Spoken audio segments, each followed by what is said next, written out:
This is Cerebral Cinema. Movies of the mind.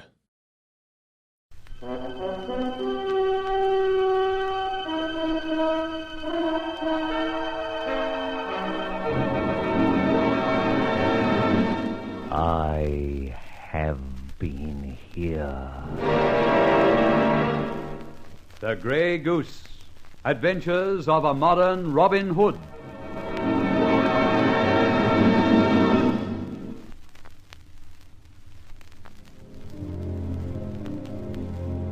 This rather goes against the grain. I've abducted a young lady. You see, Henry J. Markham is obviously a stock exchange rat. He's rigged an oil whale by what I consider foul means, leaving shareholders completely in the soup. How many I cannot even guess at. False surveys and essays, and bing, the shares drop to nothing. Panic by holders, quick sales, and terrible losses. And then, hey presto, says Mr. Henry J., there is really oil. And the said Henry J. clears millions. However, let me continue. I've abducted Markham's daughter Catherine by a little ruse and have driven her to a small cottage I own on the Great North Road.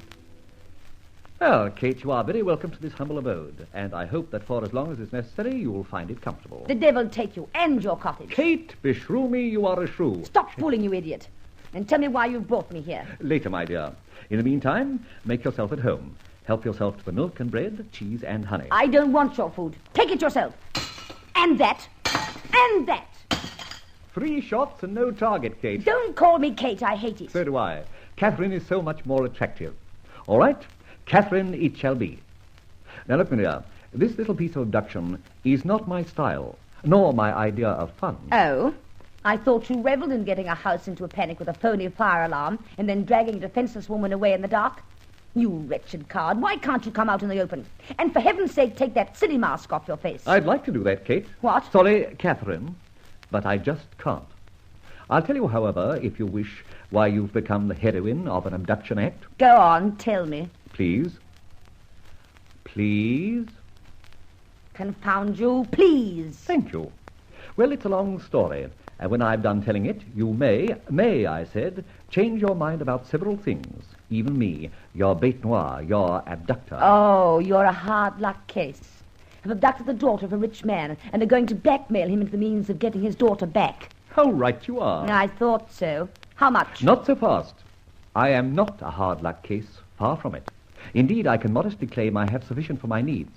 At the same time, I can't deny that behind all this there is a soupçon of extortion and blackmail. That's what I said. I also said how much. Millions. What? Millions and more.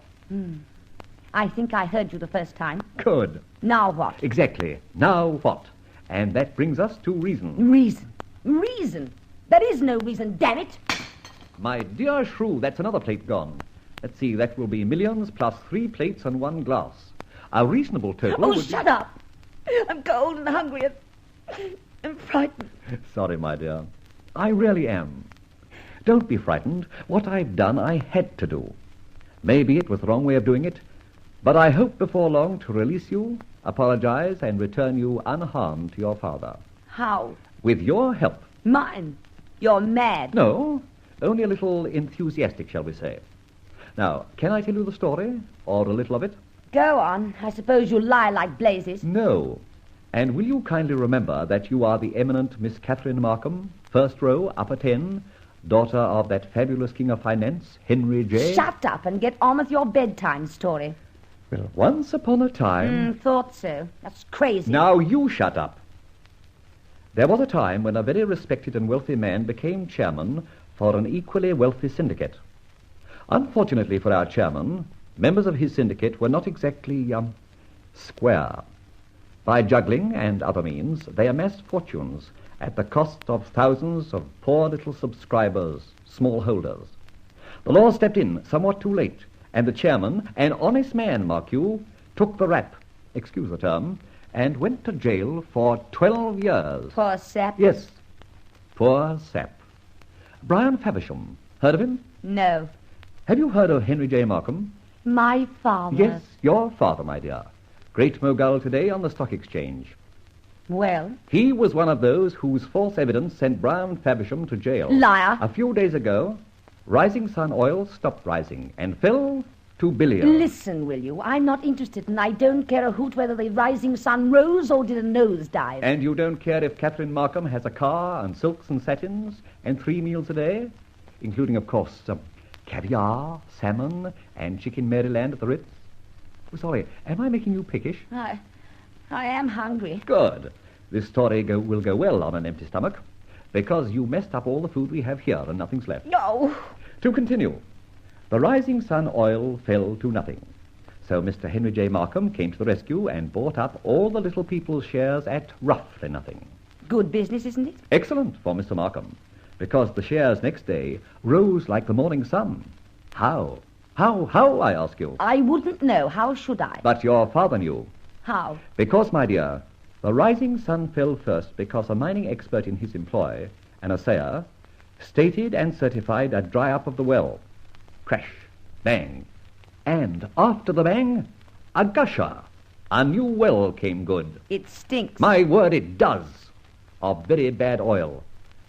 How do you think it smells in the nostrils of those little people? Pensioners, gentle old clergymen, old maids with hardly a mite, young married couples starting life, who invested their little all in Rising Sun. What is it all to do with me? Aha.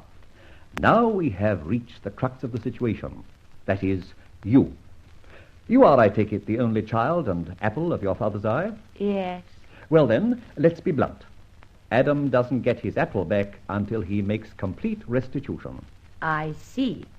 I'm the worm on the hook. A terrible idea, Mr... I didn't catch your name. Call me the Grey Goose. My card, Kate. A feather. A Grey Goose feather, my dear. Now, enough of this. What's the name of that surveyor, that jackal who licks your father's boots to the extent of issuing phony assays? Come on, girl. Who is he? I don't know. You do? Rumour has it you're half engaged to an up-and-coming mining engineer. Come clean, Kate, come clean, and I might find a little store of food somewhere in the house.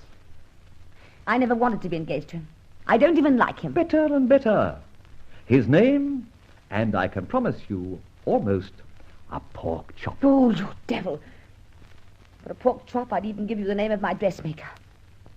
All right. It's Jacob Marley. Thank you, Kate. You know, you're very charming when you smile and forget you're a shrew. I am not a shrew. And now the chop, please. All in good time. You see, there's the food cupboard, and here's the key. But stay, Kate, stay. I have to leave you in a moment, but don't attempt to leave this cottage when I've gone. I definitely will. And walk back 25 miles in bare feet? I'll thumb a ride. You'll get plenty in that dressing gown and pajamas. No, Kate. And there's another good reason why you won't attempt to escape. Just a moment. Sheriff! Sheriff! Here, boy. All right, quiet. A dog. A very understanding dog, an Alsatian. Hates women. Wise fella. You, got the idea? I think so. Oh, I'll stay put. Fine. Make yourself at home. I shan't be away long. Why do you call your dog Sherry? Because he's a terrible headache to most. Who? Where are you going? To see Mr. Jacob Marley. Au revoir, Kate. Au revoir. Petruchia.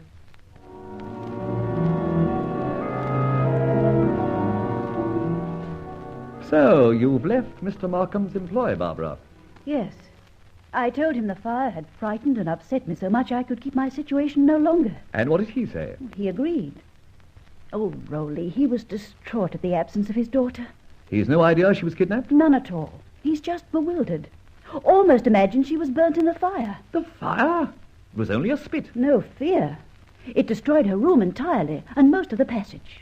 Quite a show, I can tell you. Oh, Rowley, if you'd seen that man almost beside himself with grief. You're sorry for him? Not really. After all, he's the cause, or largely the cause, of Dad's trouble. No, I'm not sorry, but I'm sorry we had to descend to kidnapping. That poor girl. That poor girl. Oh, Barbara, have you ever run into a wire brush or a hedge of blackberries? No, but I see what you mean. And now what? A little excursion, my dear, to Adelphi Terrace. Adelphi Terrace? Who lives there? One Jacob Marley, a mining surveyor and a sayer. You going in for mining, Rowley? Let us call it undermining, shall we? Mr. Markham, for instance. Shall I come with you to Adelphi? It's not a bad idea, now I come to think of it. Yes, Barbara, hop into your flat, change into something dark, and join me in 10 minutes. Right. See you downstairs.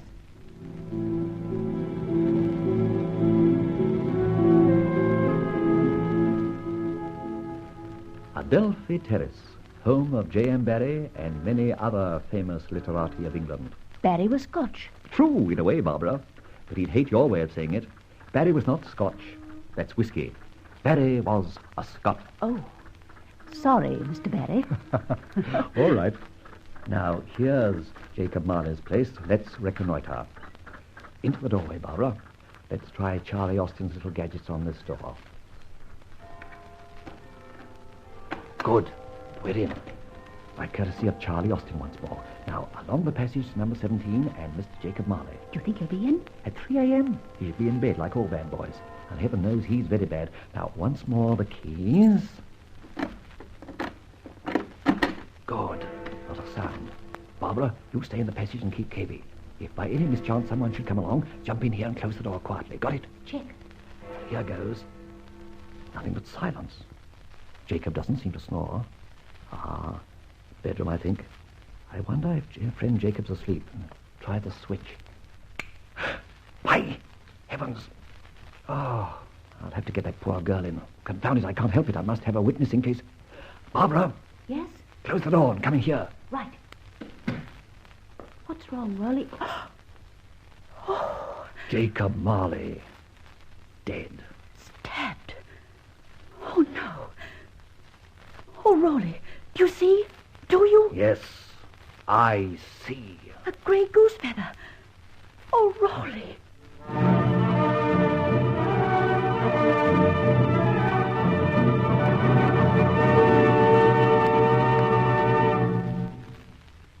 This adventure of Roland Fletcher is yet to be further told in the next episode of The Grey Goose, The Adventures of a Modern Robin Hood. Cerebral Cinema hopes you have enjoyed this movie of the mind.